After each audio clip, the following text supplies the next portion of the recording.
So I'll be reading Solomon's wealth and fame.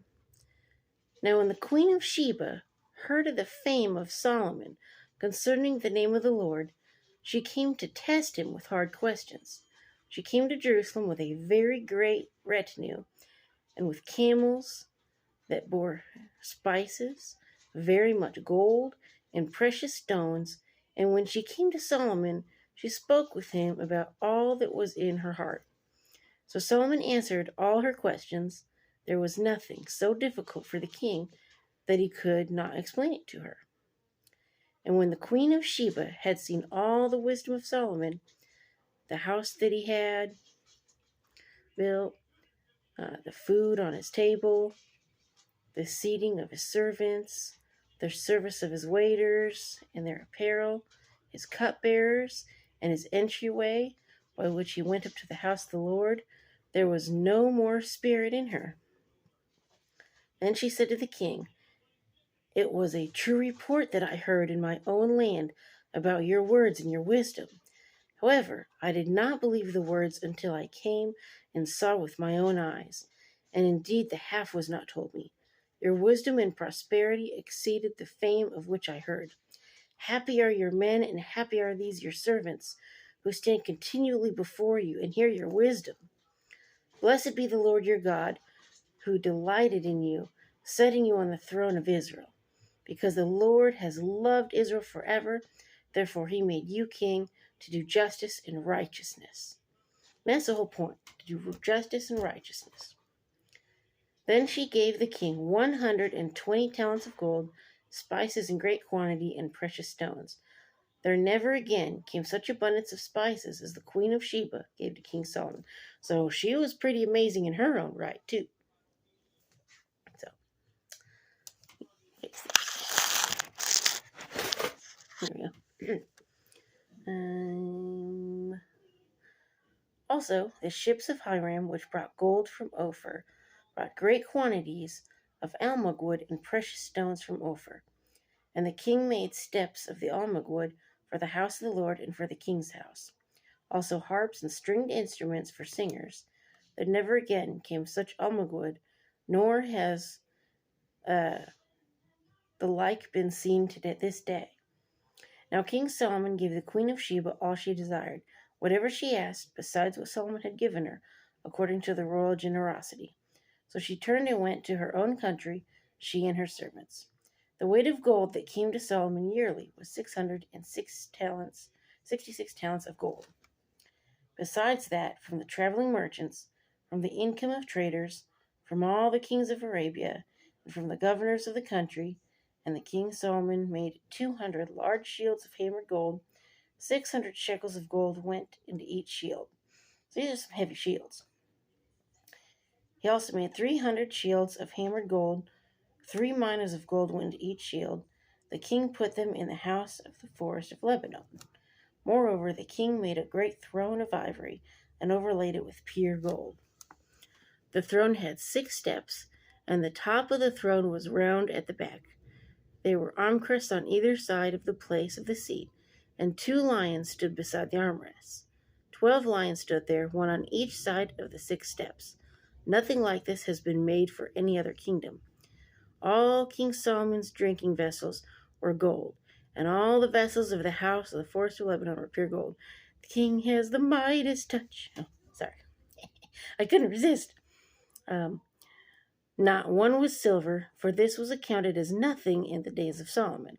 For the king had merchant ships at sea with the fleet of Hiram. Once every 3 years, the merchant ships came to bring gold, silver, ivory, apes, and monkeys. Yeah, he had, and I researched this, he had baboons. What they do, they would take the fangs out of the baboons, so when they bite you, their 3-inch fangs would not go into you. Yeah, it's not if they would bite you, it's when they would bite you. I wouldn't be messing with no baboon. Nope, I pass on that. So King Solomon surpassed all the kings of the earth in riches and wisdom. Now all the earth sought the presence of Solomon to hear his wisdom, which God had put in his heart. Each man brought his present, articles of silver and gold, garments, armor, spices, horses, and mules, at a set rate, year by year. And Solomon gathered chariots and horsemen. He had 1,400 chariots, 12,000 horsemen, whom he stationed in the chariot cities and with the king at Jerusalem. The king made silver as common in Jerusalem as stones. He made cedar trees as abundant as the sycamores which are in the lowlands. So he planted a lot of trees. Also, Solomon had horses imported from Egypt and Kiva. The king's merchants bought them in Kiva at the current price. Now, a chariot that was imported from Egypt cost 600 shekels of silver, and a horse 150, and thus, through their agents, they exported them to all the kings of the Hittites and the kings of Syria. Now, people with this much money, a lot of times they get unhappy. And which to us is struggle, or like, when's paycheck coming?